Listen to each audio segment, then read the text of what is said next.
So, amino acids జనరల్‌గా amino group ఉంటుంది. అదేవిధంగా కార్బాక్సిలిక్ గ్రూప్ ఉంటుంది అని చెప్పుకున్నాం. అంటే బేసిక్ గ్రూప్ ఉంటుంది. అదేవిధంగా అసిడిక్ గ్రూప్ 2 కూడా దాని మీద ఉంటాయన్నమాట. ఈ అమినో యాసిడ్‌కి ఫిజియోలాజికల్ పీహెచ్ అంటే న్యూట్రల్ పీహెచ్ అంటే పీహెచ్ 7 ఆర్ 7.2 దగ్గర ఓవరాల్ చార్జ్ అనేది 0 అన్నమాట. అంటే NH2 అనేది అమినో గ్రూప్ ఏమో NH3+ స్టేట్‌లో ఉంటుంది. అదేవిధంగా కార్బాక్సిలిక్ గ్రూప్ ఏమో COO- స్టేట్‌లో ఉంటుందన్నమాట. అంటే అమినో యాసిడ్ మీద ఒక ప్లస్, ఇంకొక మైనస్ ఉండడం వల్ల 2 చార్జ్‌లు ఉంటాయి. ఫిజియోలాజికల్ పీహెచ్ దగ్గర అమినో యాసిడ్ మీద. అందువల్ల ఇది జ్విట్టర్ అయాన్ ఫార్మ్‌లో ఉంటుంది. అంటే డబుల్ అయాన్ ఫార్మ్‌లో ఉంటుంది. బట్ ఓవరాల్ చార్జ్ మాత్రం 0 అన్నమాట. సో, ఓవరాల్ చార్జ్ 0 అవ్వడం వల్ల ఈ జ్విట్టర్ అయాన్ ఫార్ము లేదంటే ఓవరాల్ చార్జ్ 0 అయినటువంటి డబుల్ అయాన్ ఫార్మ్‌లో ఈ అమినో యాసిడ్ అనేది డిసాల్వ్ అవ్వడం కూడా కష్టం అవుతుందన్నమాట. అదే విధంగా పీహెచ్ అనేది చేంజ్ చేశామనుకోండి.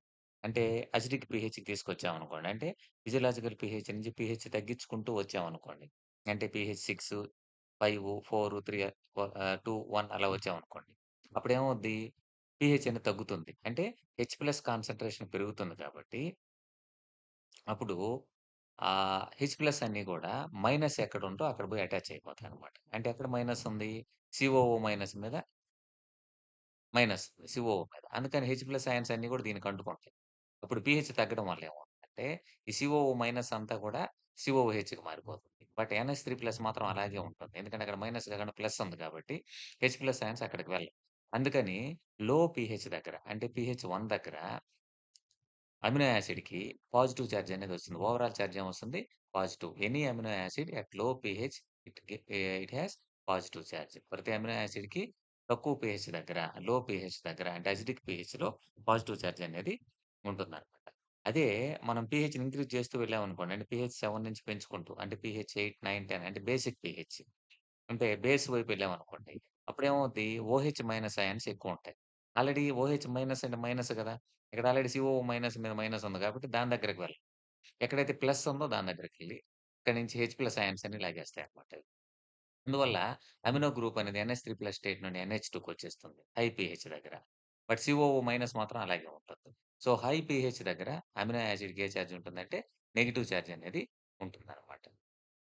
అర్థమైంది గదా! సో, జనరల్‌గా న్యూట్రల్ పీహెచ్ దగ్గర పాజిటివ్ చార్జి, నెగెటివ్ చార్జి సమానంగా ఉంటాయి. అందుకే దాన్ని జ్విట్రయాన్ అంటామనమాట. ఈ జ్విట్రయాన్ ఫార్మ్‌లో ఉన్నప్పుడు, డబుల్ అయాన్ ఫార్మ్‌లో ఉన్నప్పుడు అది అంటే లో డిసాల్వింగ్ కెపాసిటీ అనేది ఉంటుందనమాట. ఎందుకంటే న్యూట్రల్ చార్జ్ అయిపోతుంది. ఎందుకంటే ఒక ప్లస్, ఒక మైనస్ న్యూట్రల్ అయిపోద్ది కాబట్టి.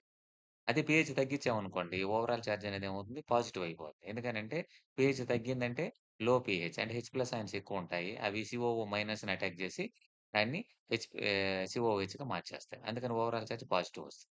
అలా కాకుండా పీహెచ్ ఇంక్రీజ్ చేశామనుకోండి, బేసిక్ పీహెచ్ వైపు వెళ్ళామనుకోండి, అప్పుడు OH- అయాన్స్ ఎక్కువుంటాయి కాబట్టి, అవి H+ అయాన్ అవసరం కాబట్టి దానికి NH3+ నుంచి H+ అయాన్ తీసుకొని దాన్ని NH2గా మార్చేస్తాయి.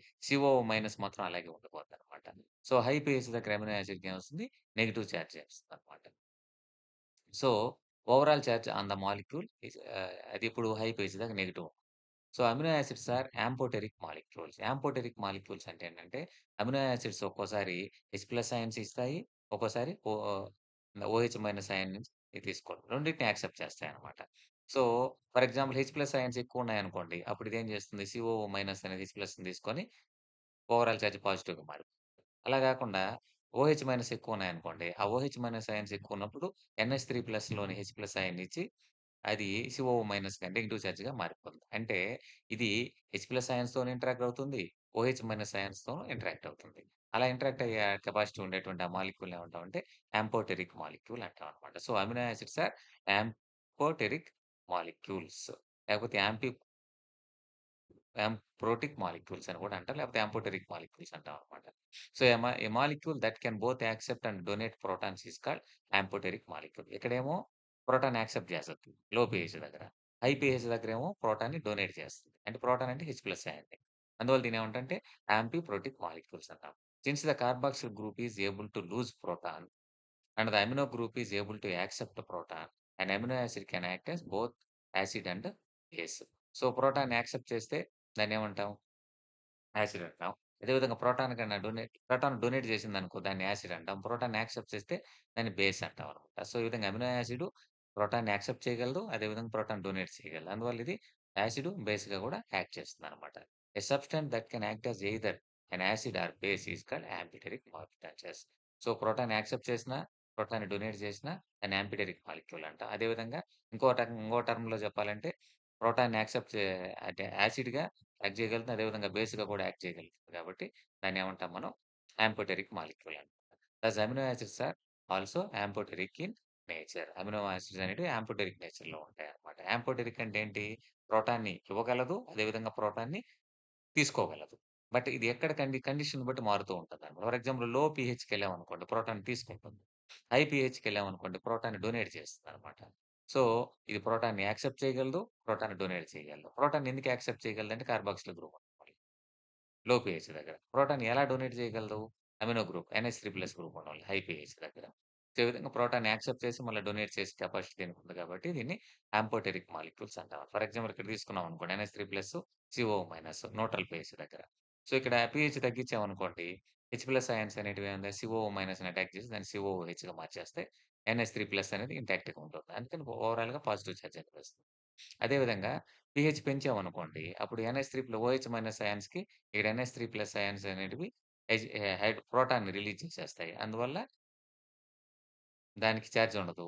CO- మాత్రం చార్జ్ అలాగే ఉంటది. సో, హై పీహెచ్ దగ్గర ఓవరాల్ చార్జ్ అనేది నెగెటివ్ వస్తుందనమాట.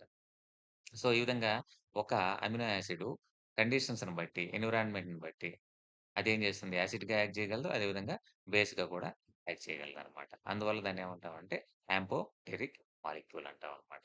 గుర్తుపెట్టుకోవాల్సిందేంటంటే న్యూట్రల్ pH దగ్గర ఓవరాల్ చార్జ్ న్యూట్రల్ అంటే బోత్ పాజిటివ్ చార్జ్ ఉంటుంది. నెగెటివ్ చార్జ్ అనేది ఉంటుంది. జ్విట్రయాన్‌గా యాక్ట్ చేస్తుందనమాట. At low pH amino acid positive charge. Whereas at high pH amino acid has negative charge అనమాట. ఇది అమినో యాసిడ్ దాని యొక్క చార్జ్‌కి సంబంధం.